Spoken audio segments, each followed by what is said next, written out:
Nepali communist आन्दोलन समक्ष नयाँ चुनौती र प्रतिकूलताहरू थपिएका छन्।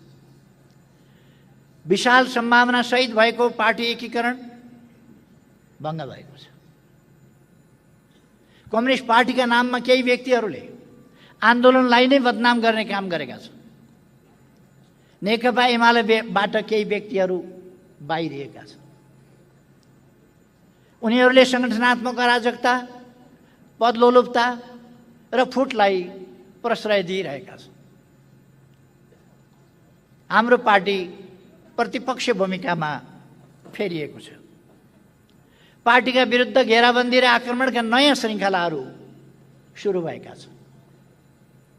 संविधान, लोकतन्त्र, स्थिरता र एकता, समृद्धिको अभियान एवं राष्ट्रिय हितमाथि आक्रमण बढेको छ र मुलुकको भविष्य जोखिममा परेको छ। हाम्रा सामु दक्षिणपन्थी अवसरवाद र सङ्गठनात्मक अराजकतालाई परास्त गर्दै नेपाली कम्युनिस्ट आन्दोलनलाई सही दिशामा अघि बढाउने दायित्व छ।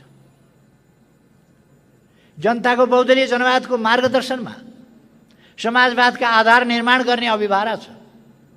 अभिभाराहरू पूरा गर्ने हाम्रो यात्रामा खडा भएका माथि उल्लेखित चुनौतीहरूको सामना गर्नु र तिनलाई पराजित गर्नु पर्नेछ। महाधिवेशनमा प्रस्तुत राजनीतिक प्रतिवेदनमा मैले 9 महाधिवेशनका निष्कर्षको चर्चा गरेको छु।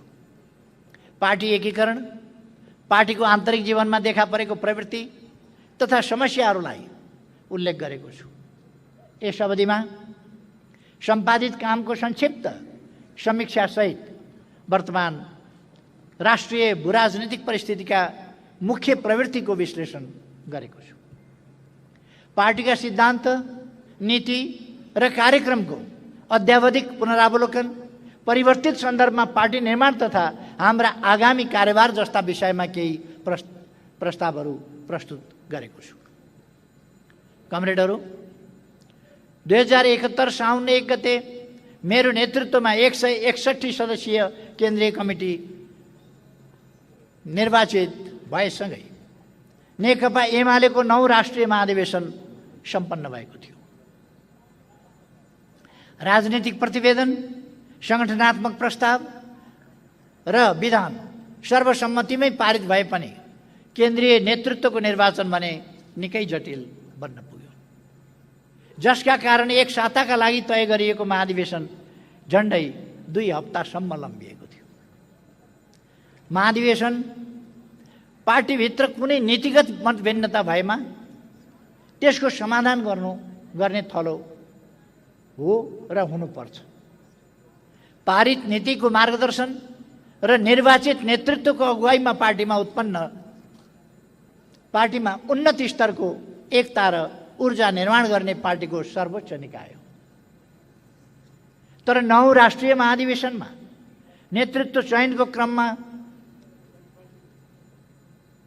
सिर्जित अस्वस्थता र कटुताका असर महाधिवेशन पछि पनि समाप्त हुन सकेन।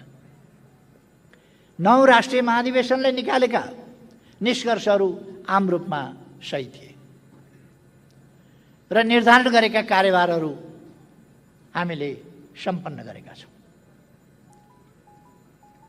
प्रतिनिधि कमरेडहरू, आजको अन्तर्राष्ट्रिय परिस्थिति र भूराजनीतिका मूलभूत पक्षहरू 9 राष्ट्रिय महाधिवेशनले विश्लेषण गरेका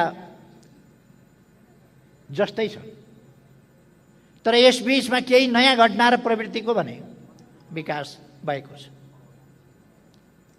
जस्तै श्रमको स्वरूप र क्षेत्र, श्रम सम्बन्ध र शोषणका स्वरूपमा अकल्पनीय परिवर्तन आएका छन्।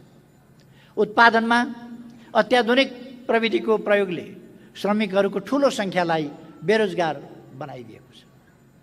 भूमि, उद्योग र वित्तीय पुँजीमाथि क्रमशः एकाधिकार जमाउँदै अघि बढेको विश्व पुँजीवाद यति बेला सूचना र ज्ञानमाथिको वर्चस्वमा केन्द्रित भएको छ।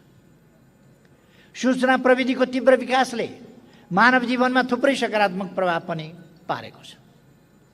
तर सूचनाको भण्डारण सीमित कम्पनीहरूको हातमा रहनु र त्यसको प्रयोग दुरुपयोगको एकाधिकार पनि उनीहरूसँगै रहनुले समाजमा नयाँ चुनौती समेत थपेको छ।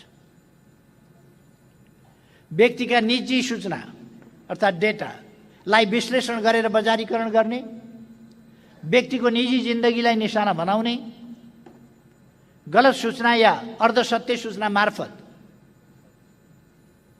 समाजको मनोविज्ञानलाई नै प्रभावित गर्ने, राज्यको सार्वभौम भूमिका कमजोर पार्ने, उदार राजनीति विरुद्ध सङ्कट खडा गर्ने जोखिम बढेर गएका छन्।